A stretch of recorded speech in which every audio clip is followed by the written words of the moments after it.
कैसे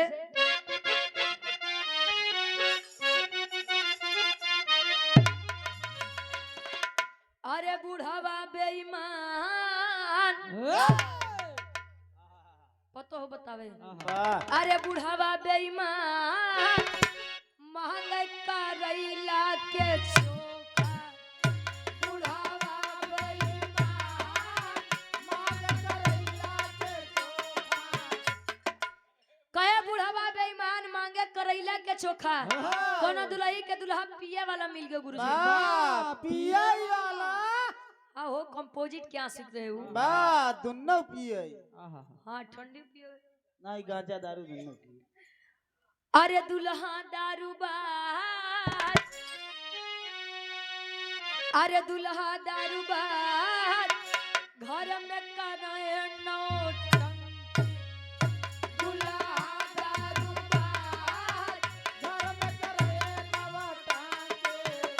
दुल्हा दारूबाज घर में करे नौटंकी कहे दुल्हा दारूबाज घर में करे नौटंकी तो दुल्हावा का करे कुल हमारे बतैबे हां त अपन न बतौबे कहते अपन नहीं बतैबे कि दुल्हा इतना सीधा साधा पाई गया है हां जैसे जलेबी अरे जिया गुरुजी कहे दुल्हा इतना सीधा पाई गया हमारे यहाँ अति कह दी है सुन तनी पहले के समय के औरतन में और आज के समय के औरतन में का अंतर बा पहले के मेहरारू इतनी मारी जाए तब वो भी बेचारी कहूँ सांस नहीं ले कि बहनी आज हमार दुल्हा हमका मारे बा आज के दुल्हनी का तनी सब बिगड़ जाए तो लोग हैं रोए माई पी के आयरन मार गरियावत रहे अरे हमको गरियान ठीक है तू गरिया रे काहे बतावे कैसे अरे धन ठानी न रात पाइन बलम बौरा हवा धन ठानी न रात धन ठानी न रात पाइन बलम बौरा हवा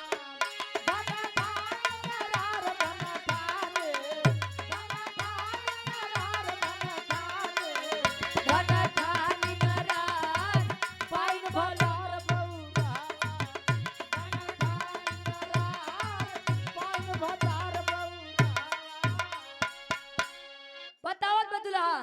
अरे तब के औरत पति के अपने निस्दिन शीश झुकावे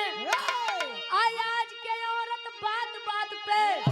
अरे तुरंत लात उठावे काहे लत मरुआ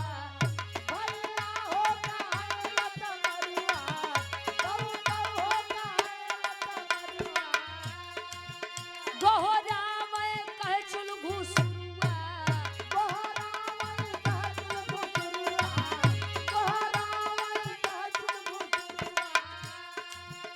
बुढ़ावा से भाई पानी खूब भरवावे बुढ़िया से भाई लड़का खूब जवावे जेठाउत से भाई लाठी खूब चलावे देवरा के फसाए चौपन चाटे मनावे तार ढेर दिमाग किया चलत बा पहले के औरत पति के अपने निसदिन शीश झुकावे आज के औरत बात बात पे तुरंत लात उठावे कहाँ लत मरुआ लत मरुआ मतलब जाना था गुरुजी मेहरा अपने बताओ लत मरुआ के मतलब होता है कि केहू कितना लात खाए उ सुधरबे नहीं करे ओके कहे यार बज्र लत खोरे आदमी एकदम पूर्ण घर घट पाई ई लोग कहे हमारे माई बाबू अच्छा पहले के पुरनिया अपन बिटिया विदा करे तो कहे कि बिटिया जात तो हऊ झगड़ा लड़ाई कही के हमरे घरे मत आऊ दुल्हा कितना मारे बेचारी कहे माई घरे जाए तो माई फिर लौटा दिए सी बढ़िया बाजारे सहा अब पड़ोसी से बेचारी बताओ कि बहनी आज मारे है खाना वाना नहीं खाया चूल्हा पर फोड़ी डाए हैं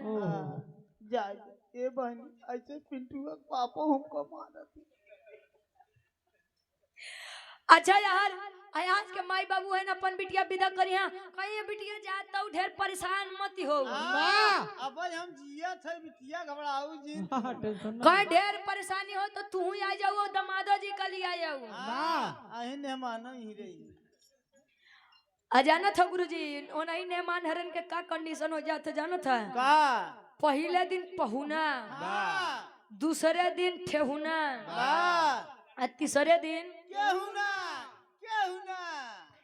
पहले दिन ससुरारी जाबा कहीं मेहमान का खाबा वह देसी वाला ललका वाला मुर्गा 2-4-6 महीना पे जा लगबा कहीं मेहमान सूरन बनवा दे पनीरिया बनवा दे और 2-4-6 दिन रह जाबा कहीं काम कर खिचड़ी तनी डाल दे तू हमो खा ले मेहमानो खा ले तई बरे जहाँ के जो कायदा वो उहे करत ज्यादा नगद लागी को गुरुजी ससुरारी डेली मते जाए आप लोग आप बुढ़वा से भाई पानी खूब भरवावे बुढ़िया से भाई लइका खूब मिजवावे काय अम्मा दिन भर बैठिन रहत हो तनी लइकवा मिजा तनी सा नीज घर खाए के हाथ दुआरे में हाथ दिया टहरते है खाली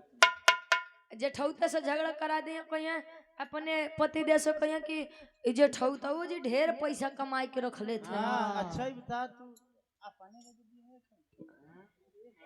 और ई बतावा उकुल तो बनाए ले जाता तू कुछ बनौबा ओतने में भाई भाई के चिन्हबे न करी कि अरे यार दुल्हनिया तो हमार ठीक है कहा दबा आ देवर छोट बाकर अच्छा एक देवर भौजाई के चलते शशि लाल भैया एक देवर भौजाई के चलते कुल देवर भौजाई बदनाम है बेचारे कैसे गाना रहे कि पतिया नतिया पटना बा तो देवरा ढोड़ी चटना बा एक गाना और है कि देवर जब खूबसूरत बा तब बतार के कमन जरूरत बा दुल्ही के घरे आईबा जे बलम ना बहेरवा से तब दिलवा लगा ले करियवा देवरवा से कहे भइल बटे बड़ी तिरछोल देवरा रोज राती में पढ़ावेला भूगोल देवरा यानी एक आदमी के चलते बेचारे कुल आदमी बदनाम है कहो आ देवरे के तनी फसाई का पई है काहे तनी सा झुमका झुलनी गढ़वावा भैया तोहार कम कमाते हैं 1,50,000 तुम मदद करा तार भौ जाइन तो बहु ऐसे माल पुआ खाबा तू ई रहे तब के औरतन और आज के औरतन में अंतर पहले के मेहरारू पति के परमेश्वर कहे आज के औरत कहिए का करे है तना दहेज लिए रे तो लाखों करवैया तो 10 दी हां तो 20 ली हां बाबू हमार 20 लाख दिए रहे दरोगा जी हमार 20 लाख दे बाबा तो बेचारा चाहिए जहाँ से दे चाहे किडनी बेची चाहे जवन बेची लेते जा हियां से ई बा आज के जनरेशन में अंतर कवि जी लिखते हैं कैसे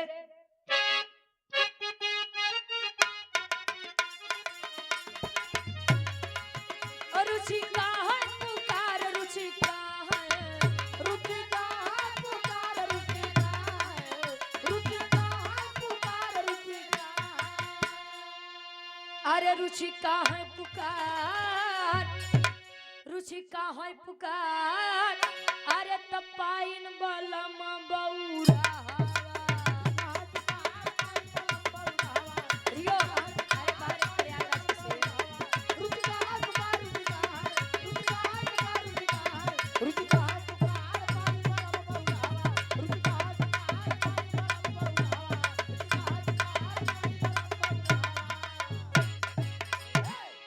बहुत बहुत धन्यवाद सबके अब आप लोग शशि पाल